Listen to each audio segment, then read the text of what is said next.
चंदन मिश्रा हत्याकांड में इस वक्त एसएसपी पीसी कर रहे हैं, सीधे आपको लिए चलते हैं। DPS arms act attempt to murder का केस रह चुका है। निशु खान के ऊपर भी रंगदारी और आर्म्स एक्ट के केस पहले भी रह चुके हैं। इसमें बाकी दो लोग हैं, दो लोगों के बारे में आपराधिक इतिहास हम लोग निकलवा रहे हैं। इन चारों को कलकत्ता में पकड़ा गया है। कलकत्ता में पकड़ने के बाद इसमें विधिवत इनका ट्रांजिट रिमांड के लिए अप्लाई किया गया है। ट्रांजिट रिमांड लेकर इनको यहाँ लाया जाएगा और फर्दर पूछताछ किया जाएगा। इसमें मैं फिर से पटना पुलिस के तरफ से कलकत्ता पुलिस और कलकत्ता एसटीएफ के लिए बहुत ही शुक्रगुजार हूँ कि जिस तरह से उन्होंने सहयोग किया है, इसी तरह से ये सहयोग अपेक्षित है और हम सभी जितने भी अलग अलग जगहों के पुलिस हैं एक दूसरे को सहयोग करें तो ये अपराध पे एक बड़ी चोट हम लोग कर सकते हैं। सर, इसमें निशु खान का स्टेटमेंट आया कि वो इसमें इन्वॉल्व नहीं था और वो वहां था भी नहीं।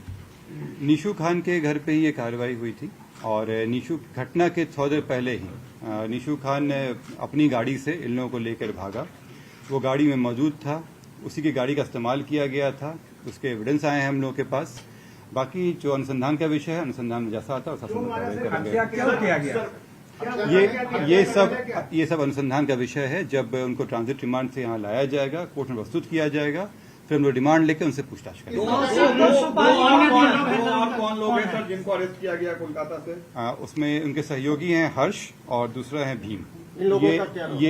ये निशु के साथ में रहते थे और निशु को पूर्व में गोली लगा था, इसलिए उसके केयर टेकर के रूप में ये लोग थे। सुबह भागने में और तौसीफ को भगाने में और छिपाने में इनका अहम रोल रहा है। सर, ये पहाड़ी लोग जो सर शूटर थे, इनमें से कितना आप लोगों ने ट्रैक किया अब तक? मतलब इसमें सभी को हम लोग आइडेंटिफाई कर चुके हैं और सभी के पीछे टीम लगी हुई है। जो मेन थे तौसीफ, इनकी गिरफ्तारी हो गई है। बाकी लोगों पे भी जल्द ही कार्रवाई। मतलब 4 शूटर अभी भी फरार हैं। और जैसे मैंने कल बताया था आप लोगों को, इन्फॉर्मेशन भी दिया था कि 3 के विरुद्ध हम लोग इश्तिहार लिए थे। इसमें से 1 तो पकड़ा गए हैं, 2 के विरुद्ध इश्तिहार का तामिला बाकी है, तामिला हो चुका है। इसमें अग्रसर कार्रवाई बाकी है। सर, पहले दिन आपने कहा था शेरू गैंग का कुछ उसमें मिला है क्या? जैसे मैंने कहा कि अभी अनुसंधान का विषय है, ये लाने का इनसे पूछताछ हो पाएगी तभी चीजें क्लियर होगी। ये सब अनुसंधान में अभी बताना उचित नहीं होगा, लेकिन मैं आप लोगों के सामने एक शिकायत भी रखना चाह रहा हूं कि जिस तरह से मीडिया के द्वारा अपुष्ट खबरों को सही खबर बना के किया गया है, ये बहुत ही शर्मिंदगी की बात है। इससे हमारा अनुसंधान बाधित हुआ और हम लोग जो उसको पहले पकड़ लेते, ये इसमें डिले हुआ। ये मीडिया को भी सोचना चाहिए कि बिना पुष्टि किए हुए केवल इस होड़ में कि वो ब्रेकिंग न्यूज बना सकें, ये दिया गया उचित नहीं है और इस पर हम लोग एक्शन लेने वाले हैं। जिन लोगों के द्वारा भी अपुष्ट खबरें दी गई हैं, उनसे एक शोकॉज किया जाएगा कि क्यों नहीं उनको हमारे अनुसंधान में बाधा पहुंचाने के लिए इसमें अभियुक्त बनाया जाए। और मीडिया से भी मेरी हिदायत है कि समय समय पे हम लोग और पटना पुलिस और बिहार पुलिस के द्वारा आप लोगों पे से वार्ता किया जाता है। जो भी पुष्ट खबरें होंगी उस पर डाले जाएंगे। अपुष्ट खबरें फैलाना ये अफवाह भी है और हमारे अनुसंधान को बाधित भी करता है। तो आप लोगों से अनुरोध भी है और आप लोगों को हिदायत भी है कि बिना पुष्टि किए हुए इसको चलाने पे कार्रवाई होगी आप लोगों के ऊपर। कितने लोगों को हिरासत में अभी भी आप लेकर रखे हैं जिससे पूछताछ हो रही है? अब जैसे मैंने बताया कि 4 लोगों को कलकत्ता में ट्रांजिट रिमांड के लिए ले जाया गया है। कोर्ट की प्रक्रिया है। इसके अलावा बाकी लोगों से पूछताछ चल रही है। अभी इसके अलावा अन्य अरेस्टिंग अभी नहीं है। सर, हत्या हुई है, हत्या का कारण हम लोग जानना चाहेंगे। आप नहीं बताएंगे और आप कहेंगे कि ये हिदायत है, मीडिया अपुष्ट चलाती है, ये तो आपत्तिजनक बात है। आप स्वयं जानते हैं इसमें कि मीडिया कई दिनों से दिखा रही थी कि कई लोग पकड़ा गए हैं। अगर वो मुझे प्रूफ दे सकते हैं उस चीज का तो मुझे कोई आपत्ति नहीं, अपने शब्द वापस ले लूंगा। उसमें ये चल रहा था कि इसकी आधिकारिक पुष्टि नहीं। अगर वो इस तरह का है उनके पास तो मुझे कोई आपत्ति नहीं है उसमें। लेकिन आप लोग जब तक पुष्टि ना हो अफवाह ना फैलाएं, क्योंकि ये काम पहले भी हो जाता है।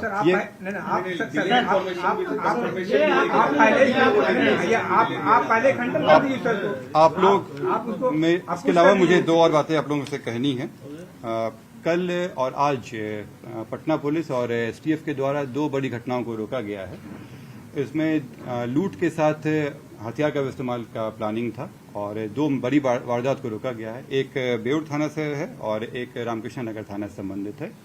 इसमें तुरंत कार्रवाई करते हुए दोनों घटनाओं को रोक लिया गया और इसमें जो अपराधी हैं वो उनका पूर्व में भी आपराधिक इतिहास रहा है, कई लूट की घटनाएं किए हैं।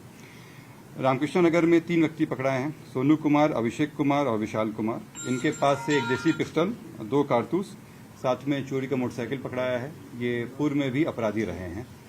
इसके अलावा बेउर थाना से एक व्यक्ति पिंटू कुमार पकड़ाए हैं, जो पूर्व में नदी थाना में लूट के केस में भी वांटेड थे।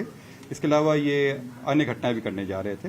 इनके ऊपर पूर्व में लूट और डकैती के 4 केस दर्ज हैं। सर, भोलेश्वर से भी क्या कोई अरेस्टिंग हुई है चंदन मिश्रा के मामले में? नहीं, इसमें जो अरेस्टिंग है अभी केवल इतना ही है, इसके अलावा अन्य अभी अरेस्टिंग नहीं। सर, बक्सर से एक नीलेश और बलवंत को उनके परिवार वालों को कहना है कि पुलिस ने उठाया है, क्या उनको हिरासत में लिया गया है? ऐसी कोई इन्फॉर्मेशन जो आप लोगों को मिली है वो गलत है। बलवंत और जो अन्य व्यक्ति का नाम ले रहे हैं उनके विरुद्ध बलवंत के विरुद्ध जो है इश्तिहार की कार्रवाई चल रही है।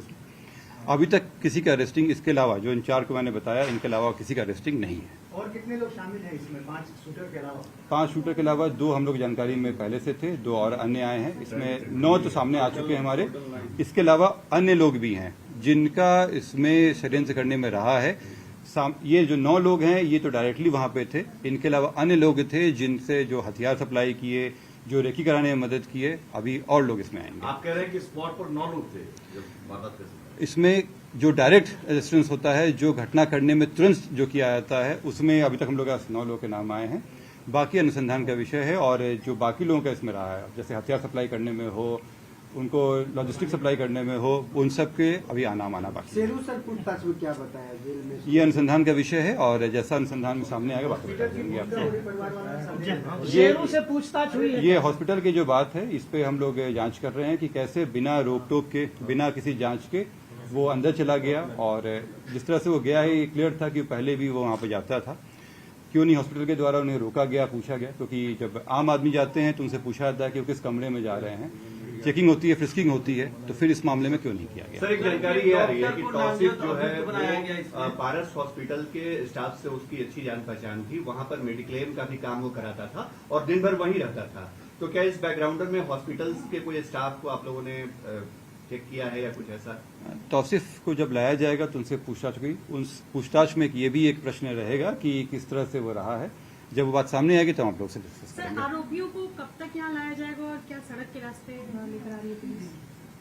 इसमें जो विधि हम लोग का जो समझ कार्रवाई है उसमें पहले ट्रांजिट रिमांड लिया जाता है, कोर्ट में ले जाया जाएगा और फिर उनको यहाँ लाया जाएगा। किस तरह से लाया जाएगा ये बताना उचित नहीं होगा। शेरू से पूछताछ हुई है क्या सर? ये अनुसंधान का विषय है, ये अभी हम लोग रिवील नहीं करेंगे। अभी उनको आने दीजिए, पूछताछ में स्पष्ट हो जाएगा सब कुछ। ये चीजें जब तक आप लोगों को एविडेंस के साथ हम लोग प्रस्तुत ना कर दें, अभी उस पर हम लोग कमेंट नहीं करेंगे। सर, पुलिस की लापरवाही भी सामने आई है। पुलिस की लापरवाही आने पे ही कुछ लोगों पे कार्रवाई हुई है और अगर किसी अन्य की भी आती है तो उस पर भी कार्रवाई होगी। हथियार बरामद हुआ? अभी हथियार बरामदगी नहीं है।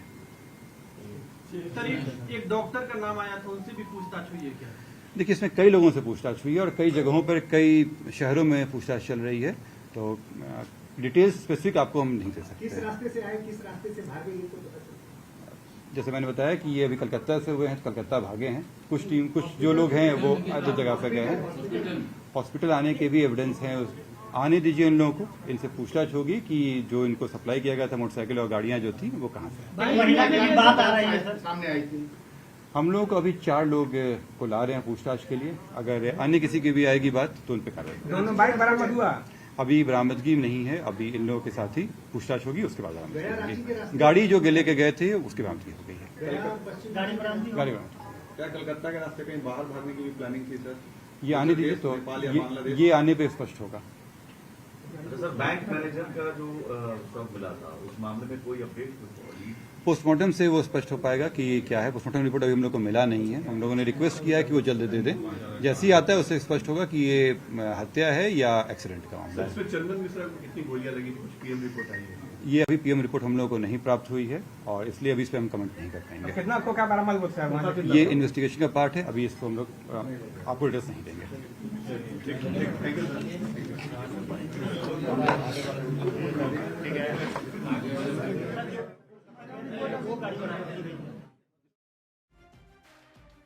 तो देखिए, ये प्रेस कॉन्फ्रेंस आप सुन रहे थे पटना एसएसपी कार्तिकेय के शर्मा की तरफ से और जानकारी दी गई कि अब तक इसमें क्या कार्रवाई की गई है। उन्होंने कहा कि 4 लोग ट्रांजिट रिमांड पे लिए गए हैं। उन लोगों को जब लेकर आएंगे तो बहुत सारे सवाल हैं, उन सवालों का जवाब निकालने की कोशिश होगी।